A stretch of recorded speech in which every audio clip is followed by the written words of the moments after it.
Je vis une double vie, j'ai 2 maris, et le premier ne connaît pas l'existence du deuxième. Bonsoir. Mon histoire peut paraître invraisemblable ou choquante pour certains, mais elle est bien réelle. Je suis une femme qui vit aujourd'hui entre 2 vies, entre 2 foyers, entre 2 hommes. Ce n'était pas quelque chose de prémédité, encore moins un plan que j'avais en tête.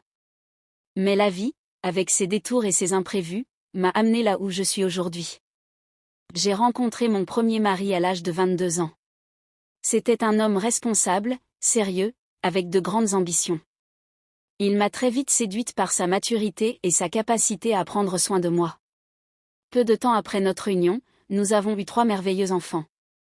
Nous étions, en apparence, une famille unie, stable, comme beaucoup auraient aimé l'être.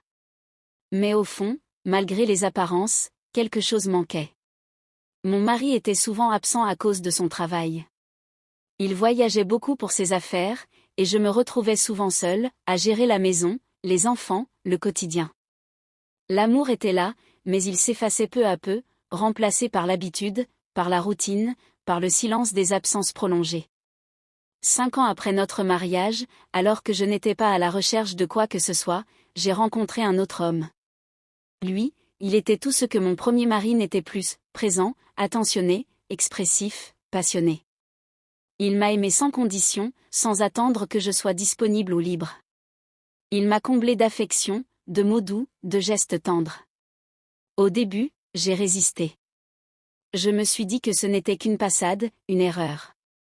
Mais son insistance, sa persévérance, et surtout son amour sincère ont fini par me faire basculer. Il m'a fait une proposition qui m'a d'abord bouleversée, il m'a demandé de devenir sa femme. Oui, sa femme, pas juste sa maîtresse, pas juste une passagère dans sa vie. Il voulait m'épouser, bâtir un foyer avec moi. J'étais choquée. Je me disais, comment est-ce possible? Je suis déjà mariée, j'ai une famille, une vie ailleurs. Mais une autre voix en moi disait, et si les hommes le font, pourquoi nous, les femmes, ne pourrions-nous pas le faire aussi? J'ai réfléchi longuement, pesé le pour et le contre. Puis j'ai accepté. Nous nous sommes mariés discrètement, sans cérémonie grandiose, sans témoins bruyants. Juste nous deux, dans la confidence et le secret. Mon premier mari n'était pas au courant. D'ailleurs, il était souvent à l'étranger à cette époque, ce qui a facilité les choses. Peu à peu, j'ai construit une nouvelle vie avec mon deuxième mari. Nous avons eu 2 enfants ensemble. Oui, 2 enfants qui, officiellement, sont considérés comme ceux de mon premier mari. Mais biologiquement, ils ne le sont pas. Aujourd'hui, je me retrouve dans une position qui me dépasse. Je suis partagée entre 2 mondes, entre 2 vérités, entre 2 amours. Pour pouvoir passer du temps avec mon deuxième mari, j'ai menti à mon premier. Je lui ai dit que je travaillais. En réalité, je n'ai pas d'emploi. C'est mon deuxième mari qui m'envoie de l'argent chaque mois, qui subvient à mes besoins et à ceux des enfants. Mon premier mari, lui, pense que je gagne ma vie, que je suis devenue une femme indépendante. Il ne se doute de rien. Il est fier de moi, parfois même admiratif de cette autonomie que j'ai construite. Mais cette admiration repose sur un mensonge. Je suis consciente de la gravité de ma situation. Je sais que ce que je fais n'est pas moralement acceptable pour beaucoup. Je vis dans une sorte de paradoxe, d'un côté, je suis heureuse. Oui, je suis comblée par l'amour de ces 2 hommes. Aucun ne me maltraite, aucun ne me néglige. L'un me donne la stabilité et le respect, l'autre me donne la passion et l'attention. Mais de l'autre côté, je porte un fardeau.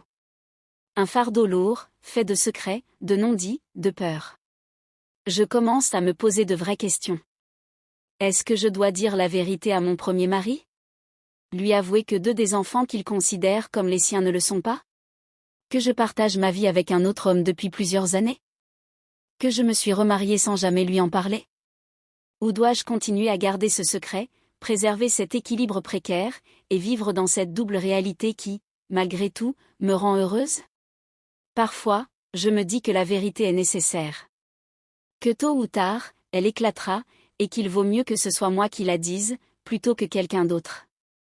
Mais en même temps, j'ai peur. Peur de détruire une famille, peur de perdre ce que j'ai mis des années à construire. Peur de blesser un homme qui, malgré ses absences, m'a toujours aimé à sa façon. Peur de perdre mes enfants, de ne plus être vue comme une mère respectable, mais comme une femme adultère. Je suis dans un véritable dilemme.